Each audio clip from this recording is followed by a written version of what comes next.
Qu'est-ce qu'une onde électromagnétique? Réponse courte, c'est la propagation d'une variation des champs électriques et magnétiques.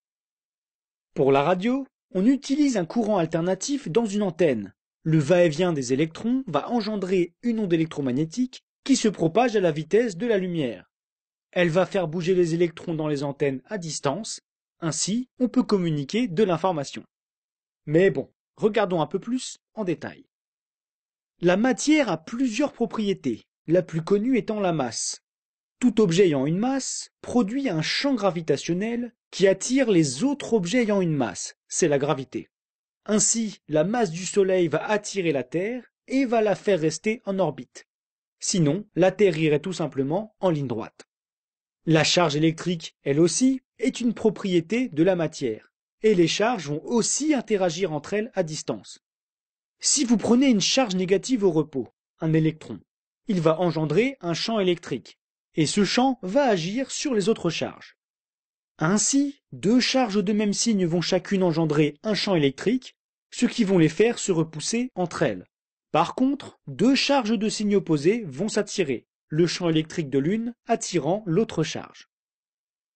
En plus du champ électrique, une charge en mouvement produit un champ magnétique. Ainsi, si vous mettez une boussole à côté d'un courant électrique, c'est-à-dire des charges en mouvement, la boussole va être déviée. En plus de ça, un champ magnétique en mouvement va induire un courant électrique. Ainsi, en faisant bouger un aimant devant une bobine, ça génère un courant. Et c'est sur ce principe que fonctionnent pas mal de générateurs électriques.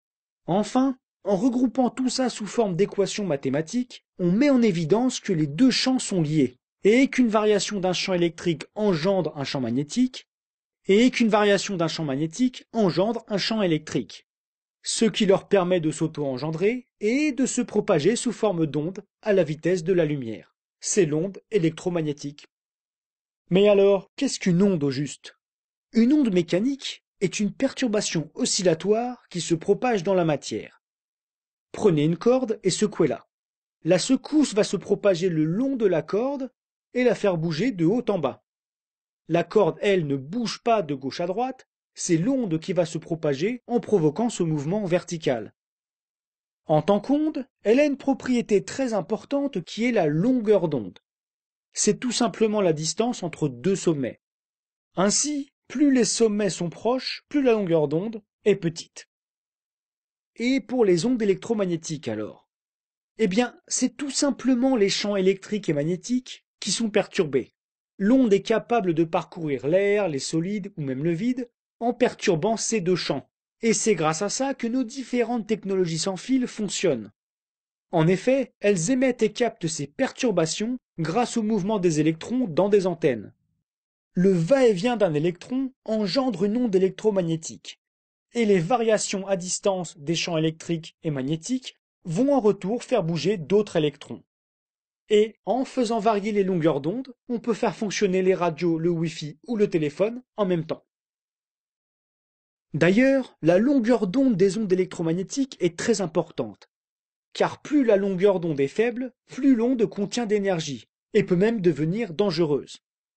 Par longueur d'onde décroissante, on a les ondes radio, de téléphone ou du Wi-Fi, avec lesquelles on communique à distance. Ensuite, on a l'infrarouge, souvent lié à la chaleur. Et puis, la lumière visible, dont la longueur d'onde va réagir avec des capteurs dans nos yeux et être interprétée par notre cerveau sous forme de couleur. Après, on a les ultraviolets. Et à partir de là, on a des ondes ionisantes. C'est-à-dire qu'elles sont capables d'arracher des électrons aux atomes, ce qui peut endommager l'ADN des êtres vivants. C'est le cas de certains ultraviolets, des rayons X et des rayons gamma. Finalement, tout ce qui différencie ces ondes électromagnétiques, c'est la longueur d'onde. Du coup, pourquoi certaines ondes comme les ondes radio passent au travers des murs, alors que d'autres, comme la lumière visible, n'en est pas capable? Eh bien, les différents atomes et molécules réagissent aux ondes électromagnétiques qui ont des longueurs d'onde précises. Ainsi, les murs vont réagir à la lumière visible et la réfléchir, mais ne vont pas réagir aux ondes radio qui, elles, vont pouvoir passer au travers. Mais bon, pour comprendre ces interactions, on entre dans le domaine de la physique quantique. Peut-être pour une autre vidéo.